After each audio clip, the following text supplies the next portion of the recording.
Alors, c'est le dernier. Last but not least.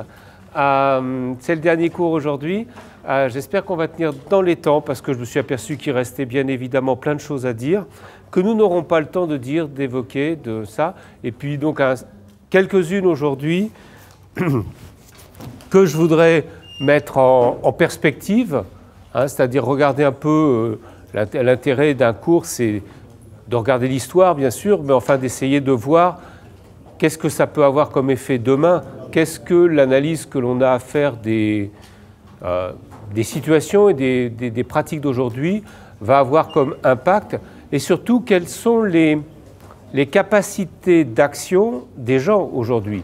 Est-ce que, au bout du compte, l'Internet renforce les capacités des citoyens, ou est-ce qu'au contraire, Internet renforce de nouveaux dominants, crée de nouveaux dominants que j'ai appelés les vecteurs, dont leur domination s'appellerait le vectorialisme. Alors je vais essayer de présenter ça, mais comme image d'ouverture, j'ai choisi une photo de Burning Man. Burning Man, grande fête, Technofest, qui a lieu en Californie tous les ans, et qui est justement un lieu étrange où se rencontrent à la fois les patrons des grandes entreprises, ces nouveaux vecteurs, les patrons de Google, de Facebook, etc., et puis les innovateurs et les anciens hippies, ceux qui viennent de la contre-culture pour avoir créé la cyberculture, comme j'en ai parlé lors du cours sur l'histoire de l'Internet. Voilà, donc c'est bien montré qu'il y a intrication entre la co-construction simultanément de nouvelles formes de domination autour du vectorialisme et de nouvelles formes de résistance et d'auto-organisation autour des communs. Alors, on va commencer par le côté obscur de la force.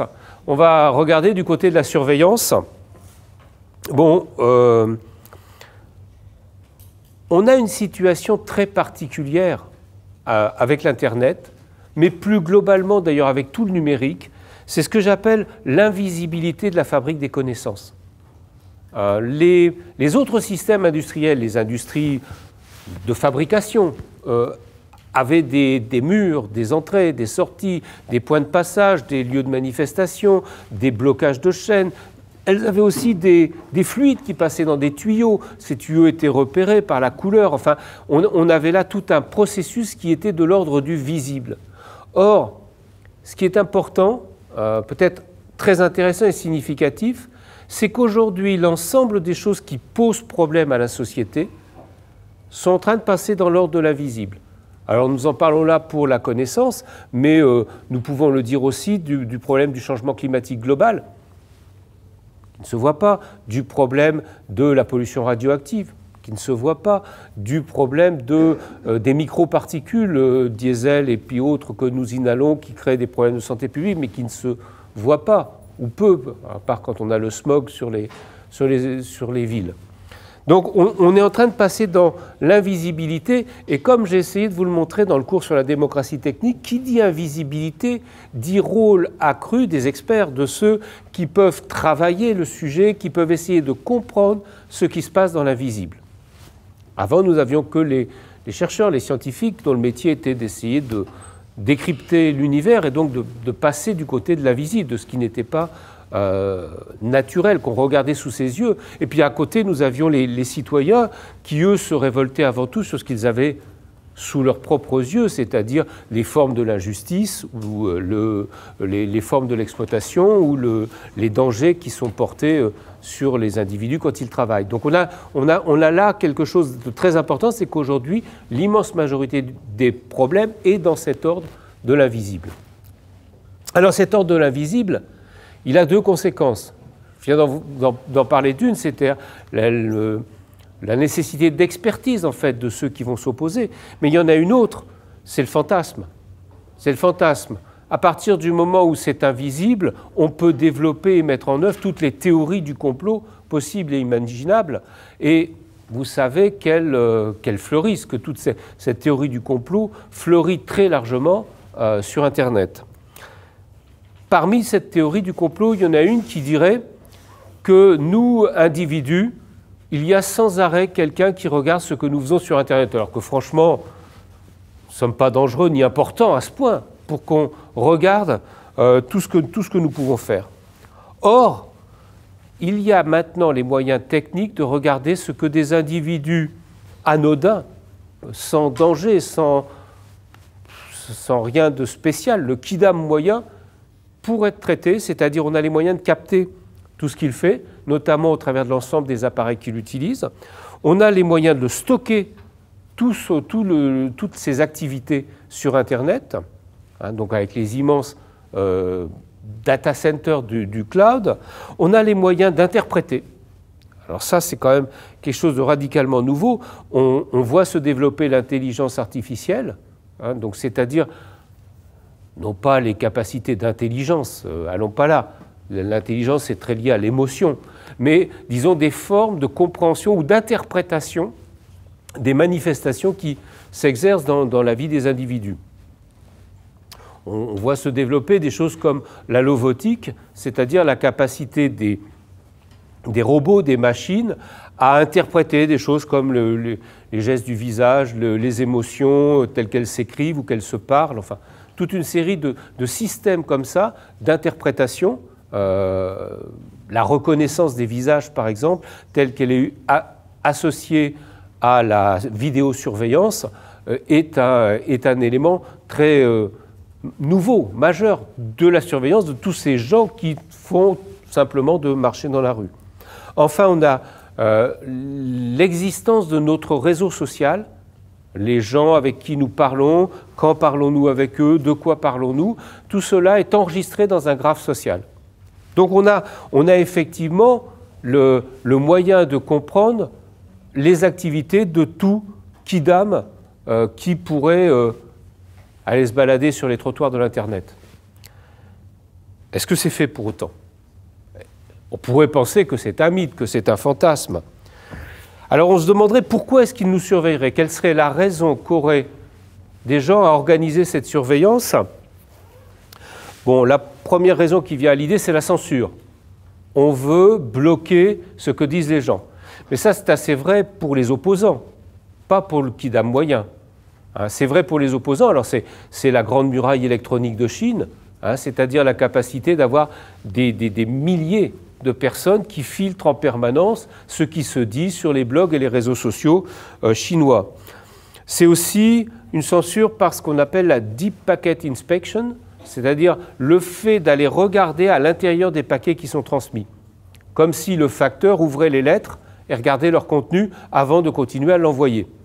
Hein, vous avez vu que tout message sur Internet est découpé, mis dans des enveloppes avec l'adresse IP de départ, l'adresse IP d'arrivée, mais le message lui-même n'est pas censé être regardé par le facteur. Or, avec la Deep Packet Inspection, on peut aller regarder ce qu'il y a dedans, notamment déterminer quel est le protocole qui est utilisé, et sur cette base-là, bloquer certains protocoles, en particulier les protocoles peer-to-peer, les protocoles de pair à pair. Donc on a là, on voit bien qu'il y a une volonté d'obtenir une certaine censure, mais on se dit, attendez, ça ne touche pas l'ensemble des individus. Deuxième volonté, celle qui est mise très largement en avant, parce que la censure, on le fait, mais on ne le dit pas. Tandis celle qui est mise en avant, c'est celle de la protection du citoyen. Surveiller tout le monde, c'est dire que votre voisin peut être un terroriste demain. C'est un des sous-produits des attentats du 11 septembre, hein, qui consiste à dire, attendez, c'est un objet civil, un avion qui a servi dans l'attentat, sont des gens qui ont fait des études, qui étaient pilotes d'avion, qui avaient passé des brevets de pilote d'avion. Donc, votre voisin peut être un terroriste, et donc il faut surveiller tout le monde pour être sûr que votre voisin, que vous croyez bien gentil, n'est pas le terroriste que l'on imagine. C'est le sens du Patriot Act, donc qui a été voté au lendemain du 11 septembre aux États-Unis, et qui donne l'autorisation, quelque part, à l'État fédéral et à ses agences de surveillance de surveiller l'ensemble des individus. C'est enfin la loi de programmation militaire en France qui a été votée en décembre l'année dernière et qui, là aussi, autorise, au motif de la lutte contre le terrorisme, de surveiller très largement l'ensemble des individus. Enfin, c'est les logiques de cyberattaque, cyberdéfense, cyberguerre. Là aussi, on a des termes qui sont un peu exagérés pour des réalités qui, là aussi, sont souvent de l'ordre du fantasme, même s'il y a bien des cyberattaques, même s'il y a bien des gens qui repèrent ces cyberattaques et qui essayent de les empêcher ou de savoir au moins d'où elles viennent, même s'il y a, comme sur l'image ici, des armées entières qui s'entraînent. Là, c'est l'armée chinoise, mais l'armée américaine fait la même chose et l'armée française également, entraînent leurs soldats à intervenir sur les réseaux, à devenir des soldats hackers capables de pratiquer cette cyberguerre, cyberattaque, cyberdéfense, cyberespionnage et tout ce qu'on veut. Donc on voit bien qu'il y a des raisons de surveillance qui sont liées à la sécurité nationale. Ce qu'on peut se demander, bien évidemment, c'est si elles sont proportionnées à la réalité. Mais vous savez que la différence, ou ce qui devrait être une différence entre la police et l'armée, c'est que la police est liée justement à la proportionnalité avec les troubles à l'ordre public qui peuvent être mis en jeu et qu'elle est subordonnée à l'activité du juge. Tandis que l'armée, c'est à la guerre comme à la guerre. Tout est bon, à part les crimes de guerre et les crimes contre l'humanité, qui sont quand même, vous l'admettrez, des barrières hautes à l'activité de l'armée. Or, aujourd'hui, nous avons un problème d'interpénétration de ces deux éléments-là. Enfin, la surveillance, c'est la capacité justement d'utiliser tous ces outils d'intelligence artificielle pour repérer les opposants. Avant, il y avait des renseignements généraux qui étaient là, qui venaient dans les manifestations ou qui allaient dans les réunions, qui serraient la main gentiment, mais qui en fait rapportaient derrière ce qui s'était dit et surtout quels étaient les leaders émergents. Aujourd'hui, on essaye de repérer ces leaders émergents directement à partir de leur activité sur Internet. Et il y a une entreprise française mondialement connue, gloire à la France, qui s'appelle Amesis, qui a vendu ces systèmes de surveillance à la Libye et à la Syrie, les grands États démocratiques qui peuvent comme ça surveiller leurs opposants. Donc on est là, cette société a été dénommée Ennemi de l'Internet par Reporters sans frontières. Donc voilà, on voit bien qu'il y a un marché aussi derrière de la surveillance. Il y a des intérêts croisés entre des intérêts commerciaux. La surveillance, ce sont globalement des principes qui sont très semblables à ceux dont on a parlé dans le cours sur la vie privée. Alors je pense que surveillance et vie privée, c'est deux questions différentes. Dans la surveillance, il y a la volonté de nuire. Bon, dans l'atteinte à la vie privée, il y a la volonté de tirer profit. Enfin, vous admettrez qu'il n'y a pas une muraille de Chine entre les deux, d'épaisseur d'un papier de cigarette. Donc voilà, donc il y a un croisement de ces intérêts entre les intérêts commerciaux, les intérêts militaires et puis les intérêts idéologiques. La vidéosurveillance qui n'a jamais réellement servi à empêcher des événements, parfois à arrêter les gens après coup, mais jamais à empêcher les événements, celle-ci est vendue principalement pour des raisons idéologiques. On peut dire que l'on protège d'une peur souvent fantasmée. Donc voilà, on est dans une réalité où les faits ne sont pas en proportion avec le discours, et ça s'appelle l'idéologie. Donc on a ce croisement d'intérêts, et puis on a un marché. Il y a un marché énorme. Aujourd'hui, un marché qui décolle, c'est le cas de le dire, c'est le marché des drones. Et qui dit drone dit appareil photo, caméra à distance, capable et susceptible de surveiller l'ensemble des territoires, des individus, des pratiques, des manifestations, des règles démocratiques d'opposition. Enfin, tout ça est rendu surveillable par des drones et mis dans les mains de tout le monde, c'est-à-dire non seulement dans les mains des États, de la police, de la justice ou des armées, mais également dans les mains des individus et donc des sociétés de surveillance et des sociétés d'intervention qui commencent à proliférer, les sociétés mercenaires. Donc voilà, donc on a là toute une série d'intérêts croisés qui renforcent la surveillance. Mais nous pouvions nous dire qu'en fait, ils ne s'en servaient pas contre nous, contre le kidam moyen que nous sommes, et que nos idées, nos réseaux, nos contacts, nos opinions ne seraient pas surveillées, mises en fiche, réorganisées derrière, jusqu'à ce qu'un jeune homme de 28 ans, montre que ce fantasme était en fait une réalité, qu'il y avait bien des institutions, en l'occurrence, lui travaillait pour la NSA, la National Security Agency, mais au fil et à mesure de l'enquête, on s'est aperçu que les autres services secrets, notamment les services secrets britanniques qui avaient un accord particulier, pratiquaient de même, et que les services secrets français pratiquaient de même. Donc derrière l'activité d'Edward Snowden, on a pu montrer que ce n'était pas un fantasme et que l'individu, le kidam moyen aujourd'hui, était sous la loupe de sociétés de surveillance, publiques ou privées. Il a fait ça en mettant en lumière des documents secrets. Alors là aussi, c'est une forme très intéressante parce que c'est quelque part l'Internet qui a permis de mettre en lumière la surveillance qui s'exerce sur l'Internet.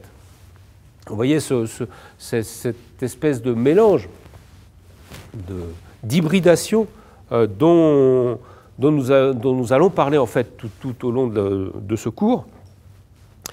Alors, bien évidemment, l'Internet ne suffit pas à mettre en évidence de tels documents.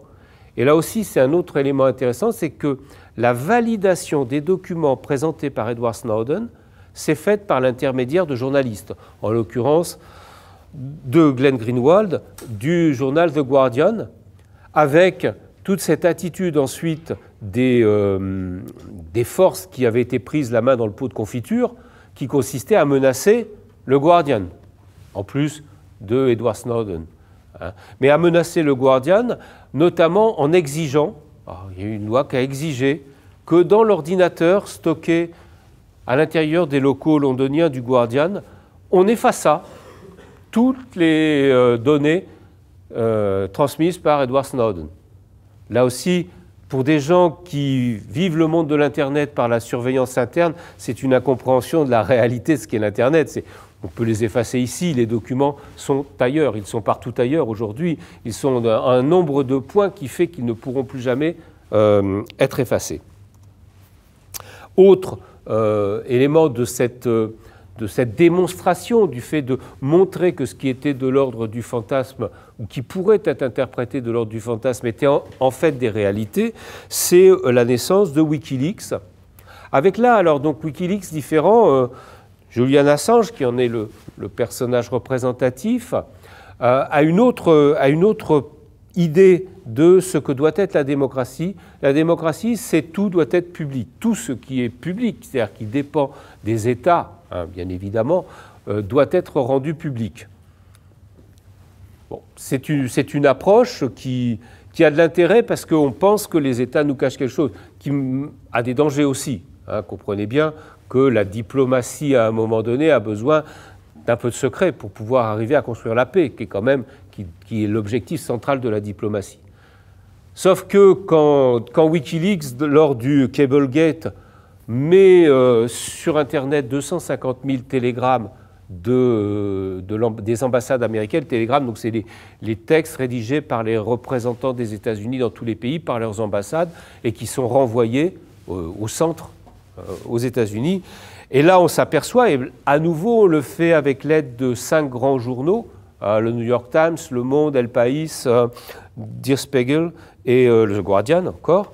Donc 5 grands journaux qui ont été mis au courant auparavant que Wikileaks avait obtenu par Bradley Mannix les documents, et donc a permis l'étude, qui est une longue étude, parce qu'il y a un travail, il y avait 250 000 télégrammes, et là on s'aperçoit que effectivement ce qui est échangé, c'est de l'ordre de on surveille les maux de ventre du président argentin, les pratiques des dirigeants de tous les pays, on essaye de repérer les moyens de mener sur eux la guerre psychologique, enfin bon, toute une série de choses qui sont loin et fort éloignées de ce qui devrait être l'ordre de la diplomatie politique.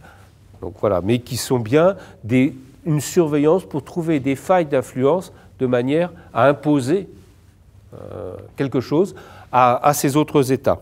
Donc voilà. Donc là, bien évidemment, dans ce cas-là aussi, les tenants de la société de surveillance se sont mis à rechercher le soldat, Bradley Sheila Mannix, puisque depuis, il a décidé de changer de sexe. Mais ce soldat, bon, voilà. Alors, est-ce que nous avons affaire à un nouveau type de héros, hein, ces jeunes hommes qui décident de lancer des alertes parce qu'ils se trouvent être des techniciens, rappelez-vous tout ce que je dis sur l'importance des gens qui sont à l'intérieur du système technique pour organiser la libération de ce même système technique. Donc ce sont des techniciens qui se retrouvent, ben voilà, ils sont au courant, ils sont confrontés, comme le sont des biologistes dans des laboratoires, comme le sont des physiciens dans d'autres laboratoires, notamment en nanotechnologie, qui se trouvent confrontés à des évidences qui sont contraires à leur propre éthique, qui sont contraires au message même des sociétés qui les emploient, hein, qui sont toutes pour la liberté, bien évidemment, la démocratie, bien évidemment, mais qui ne le pratiquent pas. Et donc, cette contradiction fait qu'ils deviennent des lanceurs d'alerte. Or, nous avons un phénomène qui est général à toutes les industries, donc y compris à l'industrie du numérique, c'est qu'il n'y a pas de protection des lanceurs d'alerte. Et c'est une revendication régulière, cohérente, d'essayer de dire, mais attendez, ces gens travaillent pour l'intérêt général. Bon. Donc on a une nouvelle forme d'héroïsme qui est en train de se mettre en place, et des gens qui risquent leur vie. Bon, voilà, Bradley ou Sheila Mannix et Edward Snowden, qui sont peut-être des héros de l'ère moderne, c'est-à-dire de l'ère de l'invisibilité, et de l'ère dans laquelle les techniciens, les experts, les gens qui sont à l'intérieur du système sont devenus les grains de sable qui peuvent bloquer les rouages de ce système. Alors au final, un des aspects déterminants de la question de l'Internet par rapport au droit fondamental, c'est la liberté d'expression. Ce droit fondamental, jusqu'à présent, il était difficile de le mettre en œuvre. Vous êtes dans un pays peu riche, pauvre, c'est pas facile de créer un journal, il faut des capitaux. Vous êtes un opposant minoritaire dans un pays, et on commence toujours par être un opposant minoritaire avant de devenir majoritaire un jour, on l'espère, pour certains types d'opposants, vous n'avez pas les moyens de créer une télévision. Or aujourd'hui avec Internet, justement, le fait que le matériel qui serve à publier, à écrire, à déployer des idées ou des opinions sur Internet est le même que celui qui sert à des tas d'autres activités, notamment les loisirs. Et donc, de fait, il est très largement disponible et mis dans les mains de tous. Donc, Internet pourrait apparaître comme l'outil de la réalisation du droit fondamental à la liberté d'expression. Or, dans la réalité, ceux qui défendent cette logique de la liberté d'expression, notamment des États comme les États-Unis, la France, etc., sont par ailleurs ceux dont on s'aperçoit, épisode précédent de la surveillance, qu'ils bafouent cette propre liberté d'expression en traçant les opposants, en réduisant ou marginalisant, quand il s'agit d'entreprises commerciales qui ont comme but de noyer en fait des opposants, noyer des gens qui diraient des choses sur leur marque ou leurs pratiques, de les noyer dans l'immense magma de l'Internet. Et donc on a cette contradiction-là, et puis on a un usage pervers de la notion de liberté d'expression. Là aussi, il faut bien comprendre ce qu'est la liberté d'expression. La liberté d'expression, c'est l'expression des opinions, pas des intérêts. Ça change beaucoup de choses. J'exprime une opinion et ce n'est pas du tout la même chose que si j'ai une prise d'intérêt.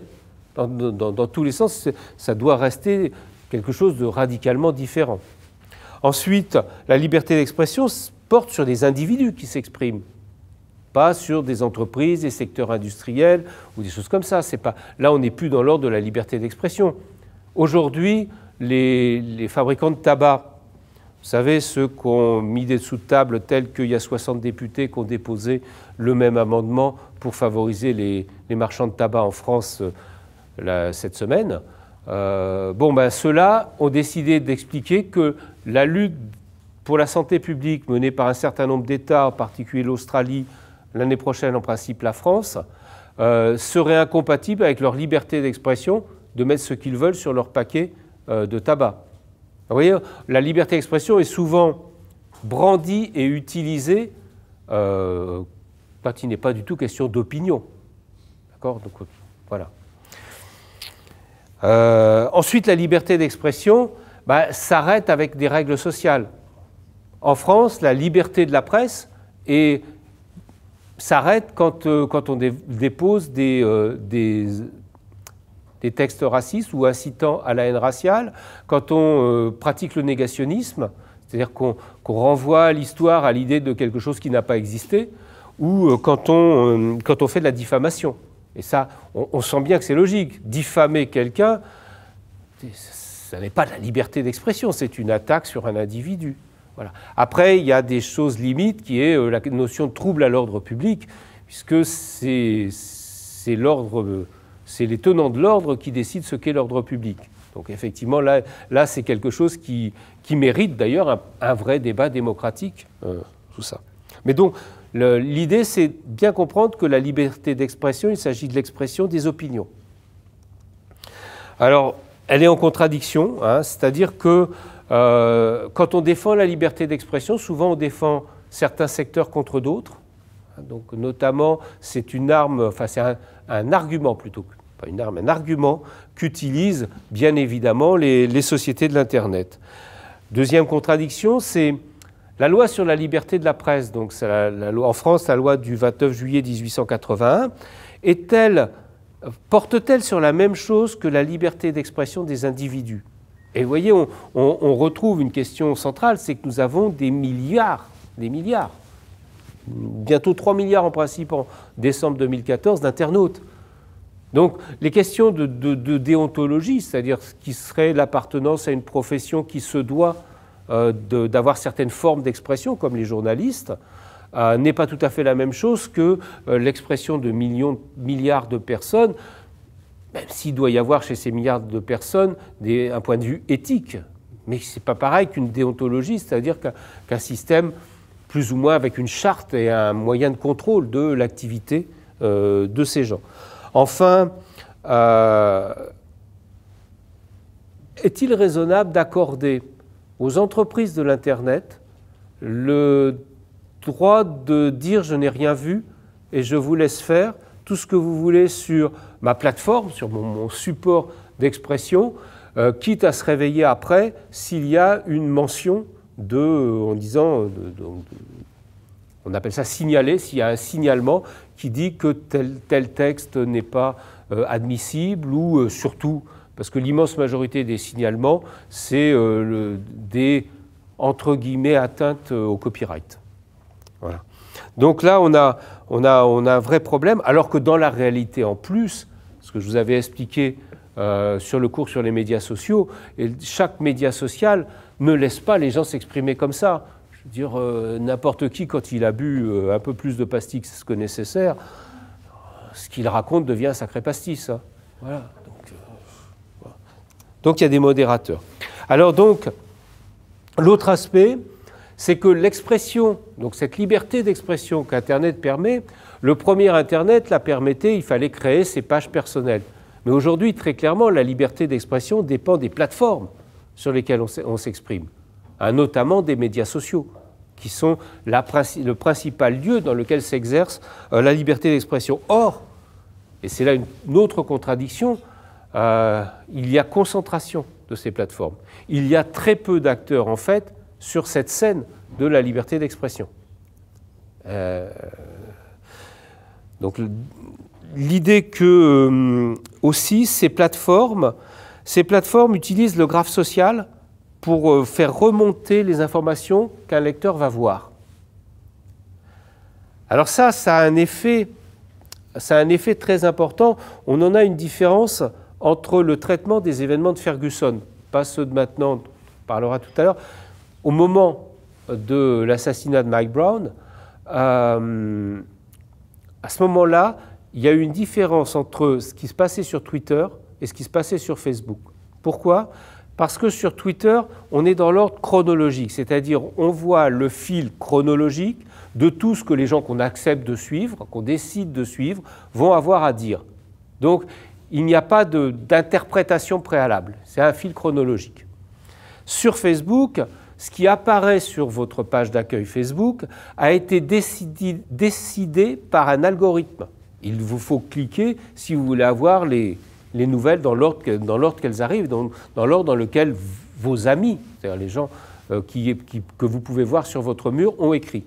Et la logique de base est justement d'avoir choisi un certain nombre de vos amis. Alors, ceux que vous avez le plus likés dans les périodes précédentes, ceux qui ont déjà beaucoup d'audience. Enfin, on ne connaît pas, bien évidemment, l'ensemble des critères mis en place par l'algorithme de Facebook, mais c'est un algorithme qui utilise le graphe social pour nous présenter qu'une partie seulement de l'information qu'on devrait avoir. Et très clairement, pendant les événements de Ferguson à l'été dernier, Twitter en parlait, Facebook n'en parlait pas. Et pourtant, voilà, on voit bien qu'il y avait là une distinction. Donc on voit aussi que cette concentration dans les plateformes, cette manière qu'ont les plateformes d'utiliser des algorithmes, une politique des algorithmes, comme dit Dominique Cardon, a des effets très concrets sur l'inverse de la liberté d'expression, c'est-à-dire la capacité à accéder à ce qui était librement exprimé. On a aussi des éléments essentiels dans les plateformes sur le rôle de la vidéo.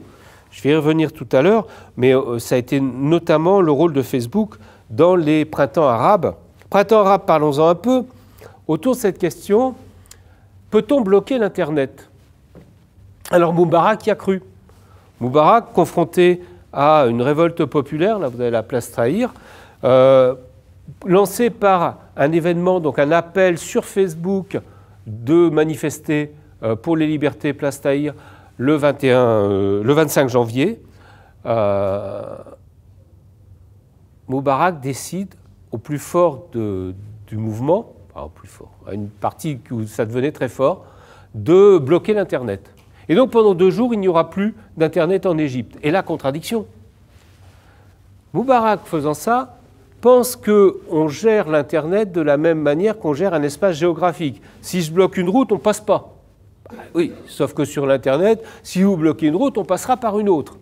Donc, de facto, par le biais des téléphones mobiles, par le biais des satellites, plus récemment par le biais des mesh networks, comme ça s'est passé à Hong Kong et dont je vous ai parlé dans un cours précédent, on se retrouve à avoir Internet qui passe quand même. Mais un deuxième aspect, c'est que d'avoir bloqué l'Internet aujourd'hui a favorisé une remobilisation des gens. Alors qu'il y avait moins de monde dans les manifestations, le jour où Moubarak décide de bloquer l'Internet, ça renforce la présence des gens dans les manifestations, avec 2 interprétations. La première, c'est qu'on a une nouvelle liberté qui est bafouée, et donc les gens veulent résister contre le fait qu'on a une liberté qui est supprimée à nouveau, alors même qu'ils sont en train de s'éveiller, d'agir ensemble. Puis il y a une deuxième interprétation qui est, comme les gens ne pouvaient plus assister au spectacle de la Révolution, il fallait bien qu'ils aillent sur place pour voir ce qui se passait. Vous voyez l'effet secondaire de briser le spectacle, mais qui, par ailleurs, ne manque pas dans la tête des analystes de se dire, mais alors si on laisse le spectacle de la Révolution, on n'aura peut-être pas la Révolution. C'est toujours à double tranchant, ces affaires-là. Autre élément pour bloquer l'Internet, il y a eu des émeutes à Londres il y a 2 ans. Donc c'était après l'aventure de Moubarak qui décide de bloquer l'Internet. Et qu'arrive-t-il ? Il paraît que ces émeutiers s'envoyaient des messages Twitter. Et donc David Cameron décide de bloquer Twitter, ou essaye de bloquer Twitter. Bien évidemment, il s'est pris un retour de bâton terrible.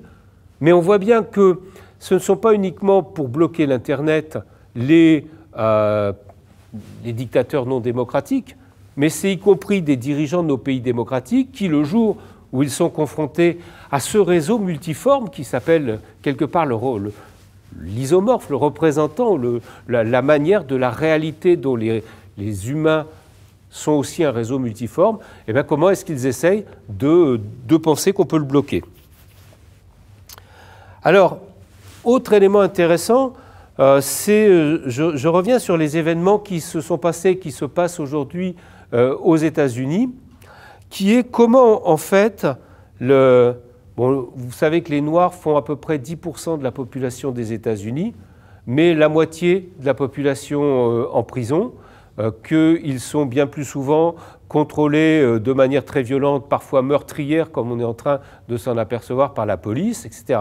Donc, aujourd'hui, il y a 3 manières pour la communauté noire d'utiliser l'Internet. Attention, alors que la communauté noire a été longtemps moins accro à l'Internet. C'est une des dernières communautés à être vraiment rentrée sur l'Internet, et toujours aujourd'hui, il y a moins d'usage, hein, statistiquement.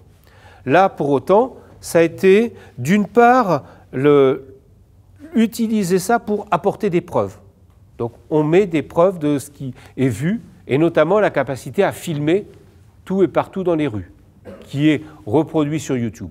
Cette capacité qui a fait la force du printemps arabe, c'est-à-dire de montrer des images de ce qu'est la réalité de la répression, est utilisée maintenant de plus en plus régulièrement aux États-Unis. On va le voir tout à l'heure. C'est aussi de montrer la mobilisation, c'est-à-dire montrer que ceux qui ont envie de bouger ne sont pas seuls. Ça, c'est un élément central du changement démocratique, c'est qu'à un moment donné, il faut qu'on vaincre sa peur, et se dire, voilà, je ne suis pas seul. Donc, montrer les effets du mouvement est essentiel. Et enfin, le troisième, qui est une des spécialités de l'Internet, c'est l'humour. L'humour comme instrument pour saper, en fait, à la base, les pouvoirs que l'on a en face de soi. Là, en l'occurrence, ça a été un hashtag lancé sur Twitter qui s'appelle « If they gun me down ». Et l'idée, c'était « j'ai 2 photos de moi, si les flics me descendent, laquelle les médias utiliseront? Quelle photo sera dans les médias si demain je suis descendu par un flic? Et à chaque fois, est-ce que ça sera ma photo en dégaine de rappeur ou est-ce que ça sera celle où j'ai un beau costume? Est-ce que ça sera le jour... Il y a eu des milliers de photos comme ça, des gens qui présentaient 2 photos d'eux-mêmes. Voilà. Ce qui est une manière aussi de renvoyer les médias du côté du pouvoir. Alors, maintenant, là, sur ce qui se passe aujourd'hui, cette vidéo était du New York Times aujourd'hui. Et en fait, c'est une compilation des choses qui apparaissent sur les réseaux sociaux à propos des manifestations de cette nuit sur la nuit dernière aux États-Unis.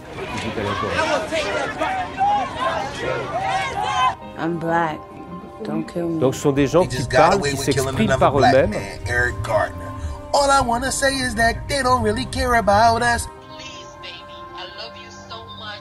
Les mamans qui appellent leurs enfants pour leur demander de rester calmes. There is no way, shape, form, or fashion that those officers should get off scot-free. Donc les images de manifestation, là aussi cette logique de lever le poids de la peur. When you see a man being choked out on camera by a police officer, the police officer is still not indicted.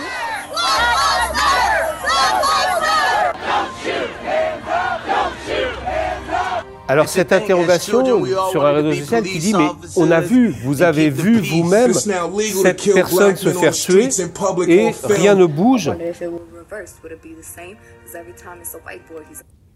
Alors c'est l'événement, non c'est pas celui-là que je voulais... Ah ça si, ça c'est autre chose, c'est aussi ce matin dans le New York Times. C'est les journalistes qui, eux, font autre chose. Donc, ce n'est plus des choses prises des médias sociaux, mais c'est ce que nous montrent les médias traditionnels. Donc, ça commence par un très beau discours de Bill de Blasio, le maire de New York, en soutien à Eric Garner et sa famille, et en soutien de fait aux manifestants qui aujourd'hui sillonnent les rues de New York. Ça, c'est sa mère. Et sa femme à côté. Il demande la paix. Donc vous voyez, on a un autre message, c'est plus la colère qui s'exprime directement, mais c'est le besoin de manifester en construisant la paix ensemble. Do what you have to, but do it in peace. Faites-le, mais faites-le en paix. Voilà. Donc, I can't breathe. I can't breathe. I can't breathe. I can't breathe. I can't breathe, je ne peux pas respirer, qui est les dernières phrases qu'ont dit Eric Garner. Alors, c'est intéressant de voir, c'est le New York Times qui publie ces deux vidéos, hein, celle qui est d'un traitement journalistique, comme on le voit à la télévision, et celle qui est un traitement du cœur, qui est celui de l'expression directe sur les médias sociaux des individus.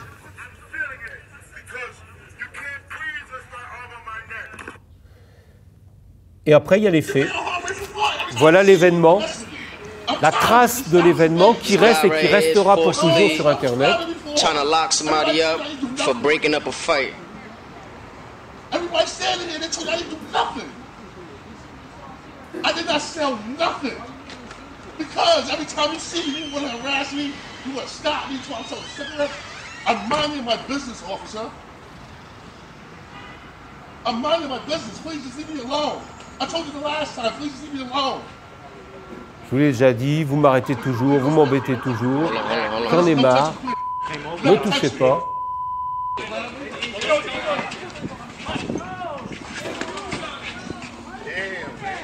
Et donc là, on le voit très clairement, le prendre par le cou, l'étrangler. Il répond I can't breathe.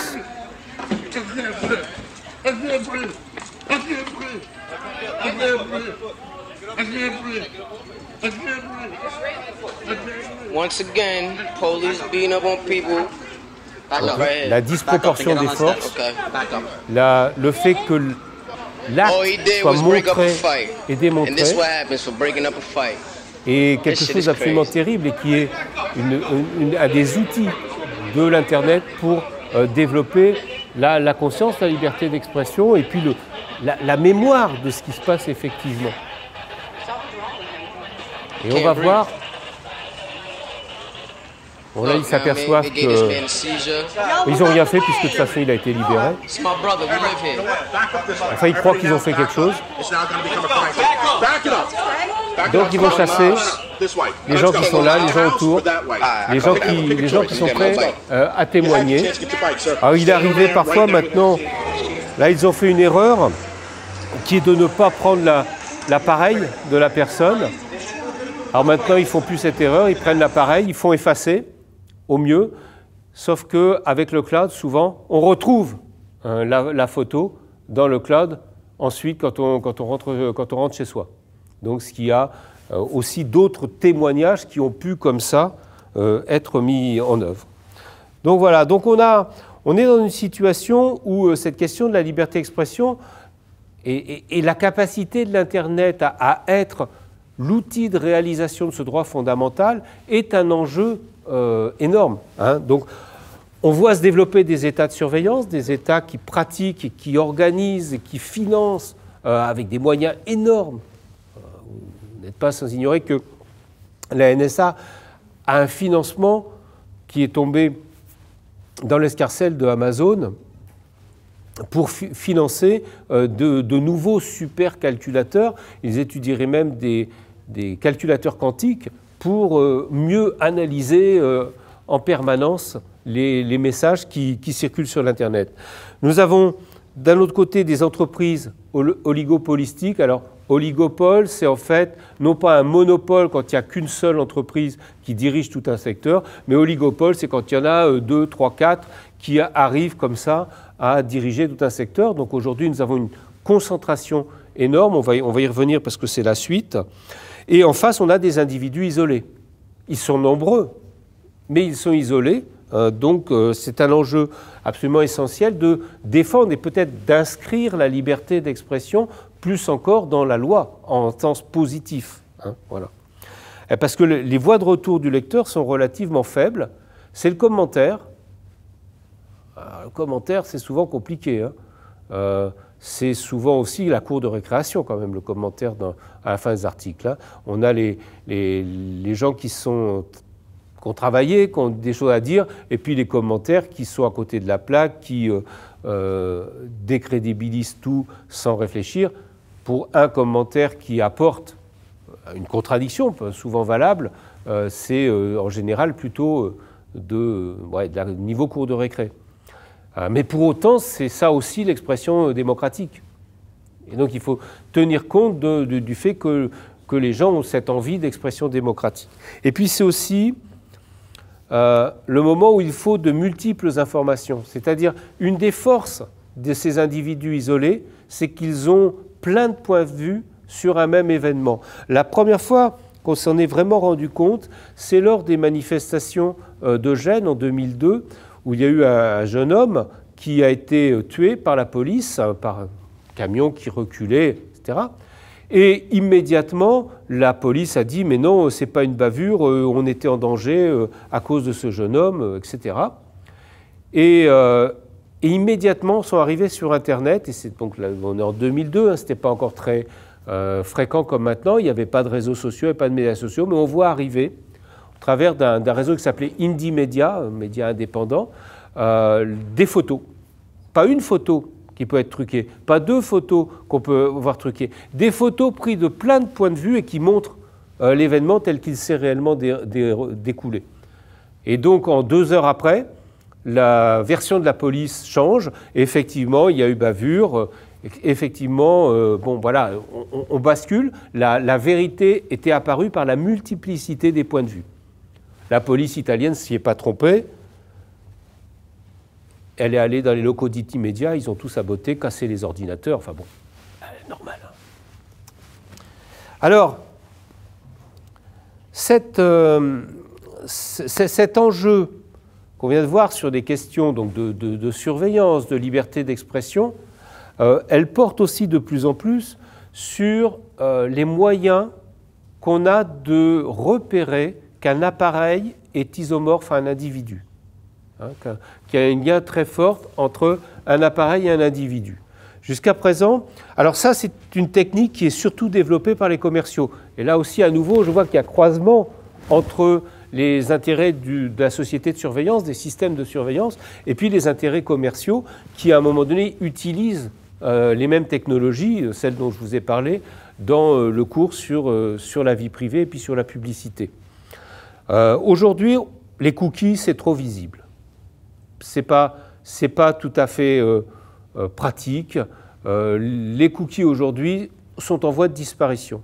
Par contre, on voit remplacer ça par une technique qu'on appelle le fingerprinting, c'est-à-dire les empreintes digitales.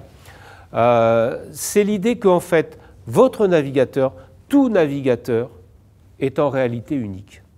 Alors s'il vient d'un téléphone mobile, ce qui le rend unique, c'est sa carte SIM, son numéro de téléphone, mais s'il vient d'un ordinateur, il y a toute une série de critères, et là j'ai fait le test avec Panopticlick, qui est donc un petit système proposé par l'Electronic Frontier Foundation, qui nous permet, ils examinent notre ordinateur et ils répondent pour savoir est-ce que l'empreinte que laisse notre ordinateur est unique ou pas. Et donc, on sait ça que voilà, mon ordinateur a une empreinte unique. Alors, quels sont les critères qu'ils utilisent? Ils vous les montrent en dessous. Ils regardent quelles sont les polices de caractères que j'ai dans mon système. Je n'ai vraisemblablement pas les mêmes que vous. Quelles sont la langue de mon navigateur, le type de navigateur, qu'est-ce qu'ils regardent d'autre? La langue que j'utilise, la taille de mon écran. Et que cet ensemble de facteurs fait qu'on peut repérer mon ordinateur sans même avoir à déposer de cookies. Donc un outil de traçage nouveau qui est mis en œuvre. Alors un outil de traçage, en principe, on doit pouvoir l'empêcher. Et donc il y a des gens qui ont réfléchi à ce qu'on pourrait lancer quelque chose qui s'appellerait « Do not track », ne me trace pas. Et donc il y a sur mon navigateur, puisque j'ai Firefox, j'ai un bouton à cocher qui envoie le « Do not track ». Et puis voilà, j'ai voulu regarder quelque chose sur Canal+. Et donc c'est écrit ici, veuillez désactiver votre bloqueur de publicité pour accéder au contenu. Il y a cette semaine tout un bruit autour de l'Internet Advertising Bureau, donc, qui voudrait porter plainte contre les gens qui utilisent, ou alors les fabricants, de bloqueurs de publicité. Hein, donc votre adblock risque de disparaître à ce moment-là. Et donc, on voit bien qu'on a un repérage de chaque navigateur qu'on va utiliser par son empreinte unique, fingerprinting, et que même le Do Not Track, les gens peuvent dire, bah, si vous ne voulez pas la publicité, vous ne voulez rien de chez moi. Voilà. Sauf que le Do Not Track, c'est une charte, ce n'est pas une loi. Elle n'est pas protégée par une loi. Ça veut donc dire que, en fait, le serveur, quand il reçoit l'information Do Not Track, il a deux possibilités. La première étant de ne pas en tenir compte, c'est-à-dire tracer quand même, et la deuxième possibilité étant celle-ci, c'est-à-dire de dire bah non, comme vous ne voulez pas être tracé, je vous bloque l'accès à l'information. Donc on voit bien que là, ça va devenir un enjeu majeur. Pour l'instant, tous ceux qui disaient m'en moque de la publicité, puis de toute façon, j'ai mis un bloqueur de publicité, ben, voilà, ils ne vont pas pouvoir y échapper longtemps. On va être là à un nouvel enjeu de réflexion. Alors avant la pause, je vais conclure ma partie. Vous avez toujours rêvé de sauvegarder automatiquement toutes vos données sans même avoir à vous en soucier. NSA Cloud Backup, le stockage illimité par le numéro 1 mondial de la sécurité informatique. Vous n'avez rien à configurer. Nous avons déjà les accès à tous vos équipements informatiques. Vos communications sans fil sont elles aussi intégralement conservées. La totalité de vos données est sauvegardée pendant plusieurs années dans l'un des 500 data centers de la NSA. Nous écoutons l'ensemble des points de raccordement du réseau ainsi que tous les câbles sous-marins. L'option Prism permet de sauvegarder votre activité sur les réseaux sociaux et de réaliser des graphes complexes pour retrouver l'ensemble des amis avec lesquels vous communiquez. Avec NSA Cloud Backup, participez vous aussi au mouvement Open Data. Toutes vos informations sont mises à disposition des meilleurs analystes de la planète qui peuvent y accéder en toute liberté et produire des rapports de haute technicité.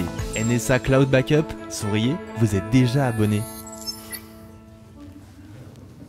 Donc à nouveau, cette marque de l'humour comme outil de réaction propre et spécifique à l'activité sur Internet. Petite pause.